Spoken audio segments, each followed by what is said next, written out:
Hey guys, what is going on? It's Spherical here. We're back with Hunter x Hunter episode number 51. Now, one thing I want to clarify real quick. I know most people probably don't care.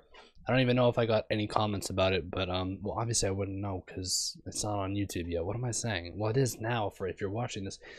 I hate when I get into this confusing talk. Anyways, there was a new opening last episode. It wasn't really a new opening. Again, I know it's the same opening the entire show, but it's some new visuals. Technically, it's opening 3.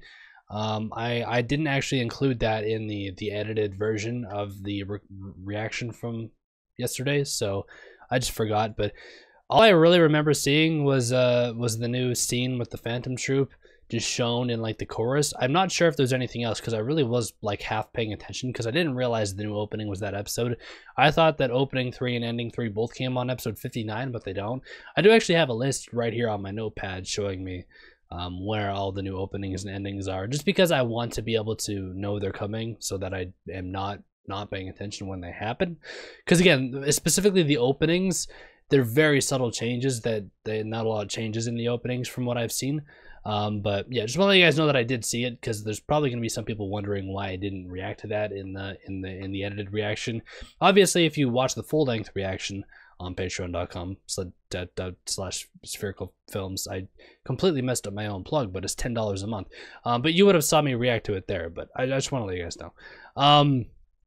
With that out of the way, Gon and Killua have made it. And I didn't think that would happen. And they're going to go talk to Kurapika, or that's their plan, because they figured out that Kurapika is likely the chain user. So that's exciting. But I want to get right into it because it's 4:30 in the morning and your boy is actually not going to go to bed after this because I have to edit these videos after this. Anyways, yeah, I'm excited. I'm ready to get into it. We're on the second third of the show, right? Because we're going 50 to 100 is the second third of the show, and then 100 to 148 is the last third of the show. Anyways, links at the top of the description. Take it to Vimeo. You can watch the reaction highlights there, and then head back here afterwards for the post-episode discussion. With that out of the way, let's get into it.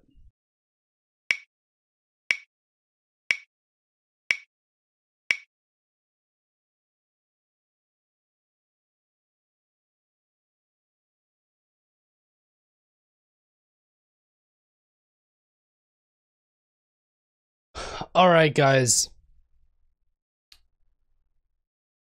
You thought I was going to say it again. You thought I was going to come out here and say this might be the best episode of the show. What I will say is this was the most genius moment of the entire show. We're going to go through that entire fortune that Neon gave Chrollo. Chrollo Lucifer, was that his name? I am in shock. Like, it's been like 5 minutes since you saw me end off the reaction because I had to go back and write down the fortune, but I'm still just in shock at what I just witnessed. So we're going to go line by line. Now, let's go line by line. The calendar loses a precious component. We'll go line by line, and then I'll go line by line again after we find out what happened. And I'll tell you what I was kind of thinking at first. So the calendar loses a precious component. The remaining months gather to mourn. Instantly, I was thinking of the Phantom Troop, but I was kind of confused because the Phantom Troop has 13 members, but the calendar has 12. But I was kind of thinking something to do with the Phantom Troop, especially since, you know, Chrollo is part of the Phantom Troop. So I was like, okay, the fortune's got to have something to do with them. I'm not sure what. The mourners play a melody while the 11th moon quietly rises. Of course, I heard the word melody. I'm like, melody, she's part of it. No, it had nothing to do with her. While the 11th moon quietly rises. That tripped me up a lot. The chrysanthemum, what the fuck is that word? Hold on. What is chrysanthemum? What? Chrysanthemum. What is that? Flowering plants. Okay, what do they do? What are they? All right, well, it's a plant, whatever, it's a flower. Withers and falls. The flower withers and falls. There we go. We'll turn that into flower. To lie on the ground beside bloody scarlet eyes. Again, I knew that was talking about Kurapika, but I didn't piece together exactly what that meant, which is pretty clear in hindsight. But you will remain supreme even after losing half of your limbs. I had no clue what that meant. Enjoy the interlude, search out new allies. East is the direction to go. You will find the one who awaits you. Now, this is the only part of the fortune that I don't think we necessarily know the full answer to yet, but now let's go back again and let's look at exactly what the fortune meant. The calendar loses a precious component. Again, the calendar is referring to the Phantom Troop. I'm guessing the 12 months is kind of referring to the 12 members, and then Chrollo is like just the ultimate leader. He's the year. He's the calendar year. The calendar loses a precious component. Of course, that's Uvo. The remaining months gather to mourn. We've seen that quite a bit. The mourners play a melody while the 11th moon quietly rises. That line was directly predicting the massacre that we just saw at the end of the episode. That's exactly what that was. Neon predicted that would happen. She didn't know it, of course, but I love it. All right, the chrysanthemum withers and falls to lie on the ground beside bloody scarlet eyes. See, that's the line I feel like I really should have figured it out. Like, that was really obvious. To lie on the ground beside bloody scarlet eyes, Uvogin. But you will remain supreme even after losing half of your limbs. The you will remain supreme part, I kind of get, but the losing half of your limbs, I don't understand. I don't know if that's something that, again, not all of this fortune might have happened yet. Part of the fortune, especially towards the end, is talking about stuff that'll happen in the future. So what is this after losing half of your limbs? Because Uvo didn't lose any limbs in his fight, and I don't think we've really seen anybody else lose limbs, have we? I don't think so. It could be referring to... It could be referring to the Phantom Troop losing half of their members. You will remain supreme even after losing half of your limbs. I feel like that's a bit of the fortune that we haven't seen yet. You will remain supreme. You will remain supreme. That's specifically talking to Chrollo himself. That's not talking about the Phantom Troop. No metaphors there. That is specifically speaking to Chrollo, even after losing half of your limbs. Of course, he has his literal limbs. What are his metaphorical limbs? His Phantom Troop members. So maybe that means that they're going to lose a lot of their members very soon, and that's kind of what I guess, what I would assume what might happen. Enjoy the interlude, search out new allies. East is the direction to go. You will find the one who awaits you. See, that part of the fortune I feel like is far, like, not happened yet, not even close to have happened yet. Enjoy the interlude, search out new allies. Okay. My guess is the second half of this fortune is saying that the Phantom Troop will be defeated. Or at least a lot of them will die. But Chrollo will come out on top.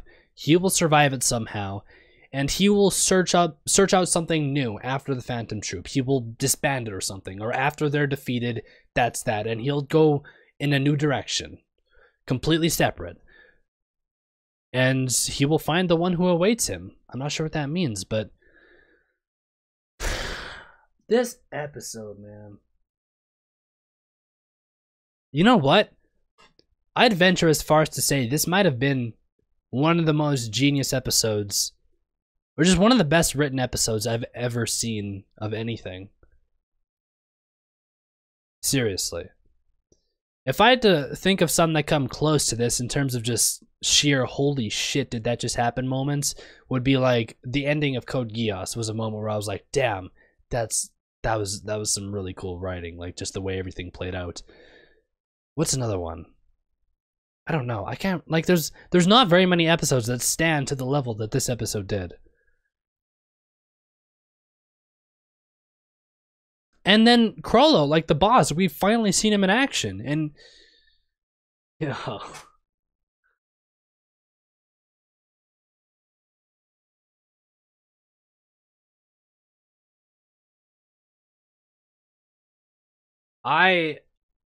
that was crazy.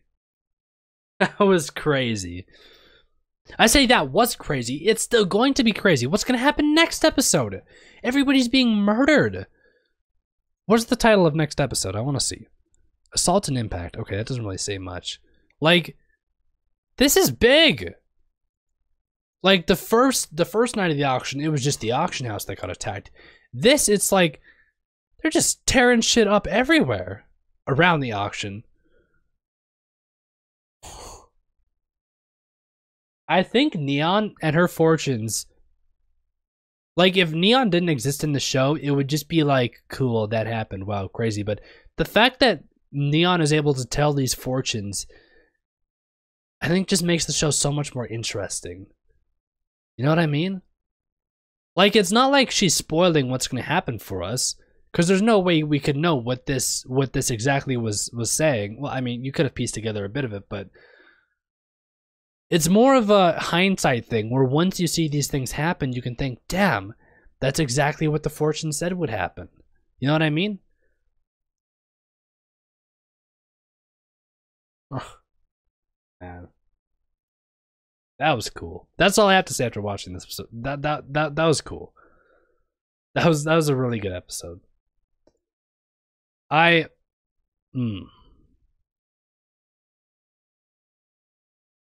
gonna end this recording because I feel like I'm just not saying anything anymore. I'm at a loss for words. I really am. I genuinely think that this, in terms of just sheer writing, like just writing alone, this is easily one of the top 5 episodes of just anything ever that I've seen. It's just really well done. The execution was perfect. Them repeating the prophecy or the fortune over and over until it like clicked, until you're like, that's what it meant. It just, everything was just perfectly done. I loved it. I also hated it because it's not, bad things are happening right now. But man, all right. If you want early access and or the full-length versions of these reactions, click that link in the description. Head to patreon.com/sphericalfilms. Again, I greatly appreciate it. With all of that out of the way, I thank you guys for watching. And we'll be back tomorrow with episode number 52. Until then, peace out.